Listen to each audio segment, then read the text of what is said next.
Po týdnu každodenního lítání na výkonných křídlech jsem zpátky na Makalu a start se mi poprvé nepovede. U startu naberu asi 400 metrů a letím se podívat dozadu k velkým skalám.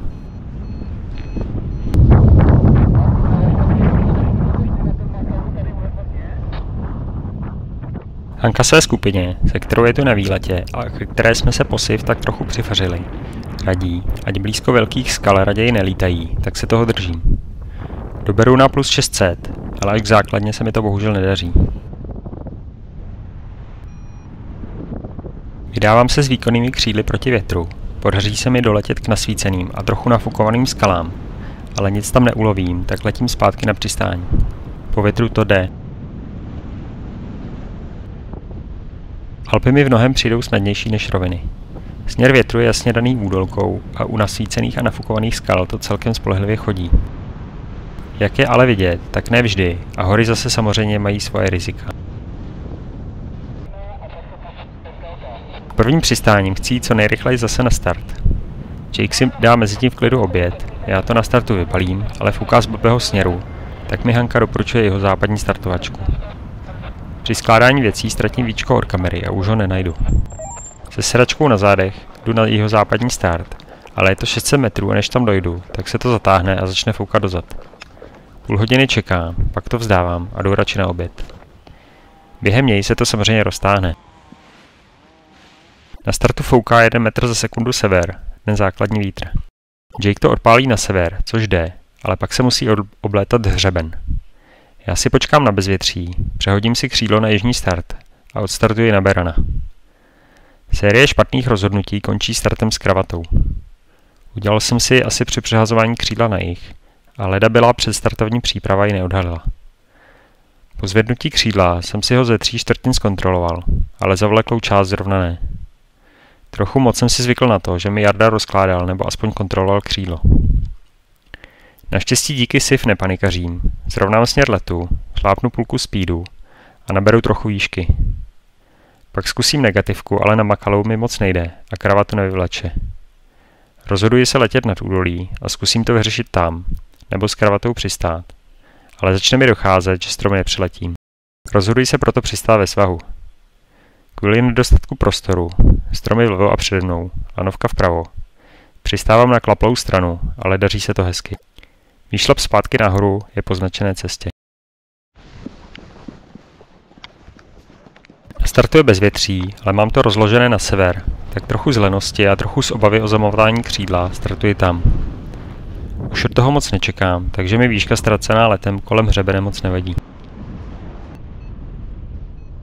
Po obletu šudlám nějakou skalku, až k ní přijde docela hezký stoupák. Ještě s jedním pilotem ho začneme točit a hned jsou u nás ostatní jako mouchy. Po nějaké době přestředím na lepší jádro a zase jsou ostatní hned u mě. To je samozřejmě v pořádku a já to taky dělám. Krásně si takhle vzájemně pomáháme. K mému překvapení se z minus 400 dostanu ještě s jedním stoupákem na plus 400 a letím dozadu k velké skále.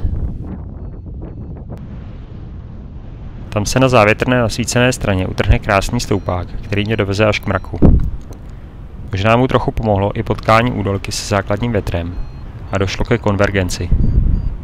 Neletím samozřejmě do mraku, ale nosí to i na jeho boku, takže se dostanu až do 3000.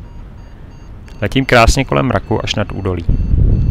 Když trochu klesnu, tak si zaletím pod mrak a rychle zase pryč.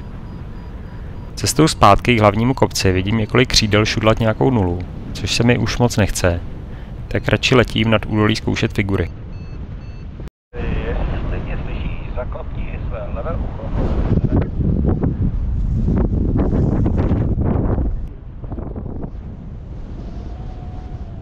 Předevčírem skončilo si, kde jsem letal na summitu, Trangu a Sigmě. Na Makalu jsem figury ještě nedělal a zdá se mi, že se chová trochu jinak. Místo nějakých naučených pohybů rukou bych měl ale křídlo ovládat podle toho, jak se chová, takže se nechci vymlouvat. Wingoury se mi povedou hezky.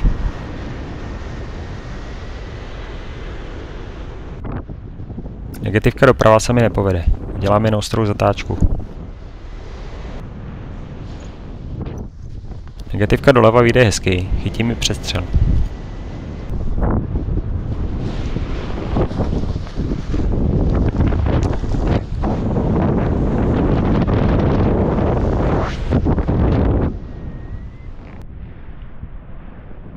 Další negativku doprava totálně podělám.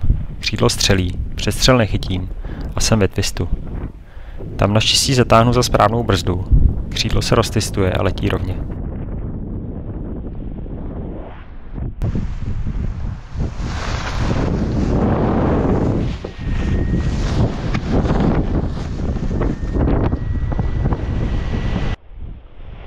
Full stall taky pokazím. Místo držení brzd dole a postupného uvolňování je pustím najednou.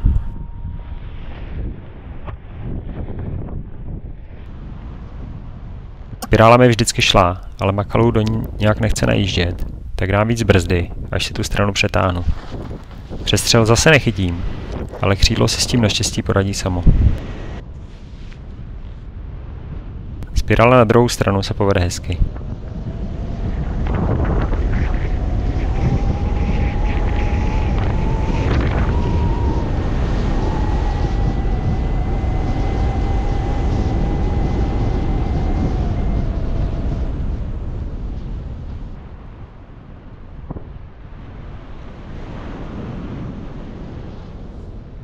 Nechytání přestřelů je vážná chyba, možná dokonce brzdím jen tak trochu, což je to úplně nejhorší.